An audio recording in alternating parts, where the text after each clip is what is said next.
Hi guys, ये हमारे पास Samsung का M31 मोबाइल है और ये मोबाइल के अंदर यहाँ पर आप देख सकते हो कॉम्बो क्रैक हो चुका है और डिस्प्ले ऑटो वर्किंग कर रही है, देख लीजिए।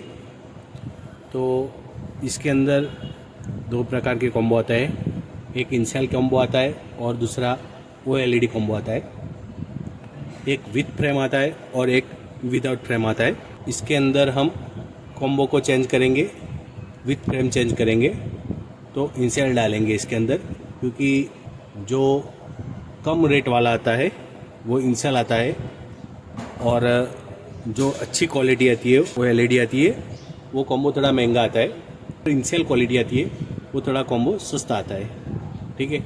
तो इसके अंदर हम विथ फ्रेम इनसेल कॉम्बो डालेंगे, विथ फ्रेम डालेंगे इसके अंदर। तो ये देखने के लिए आपको हमारे चैनल पर विजिट करनी पड़ेगी, तो जाइए और फटाफट चैनल पर विजिट करें, वीडियो को पूरा देखिए, जाइए फटाफट।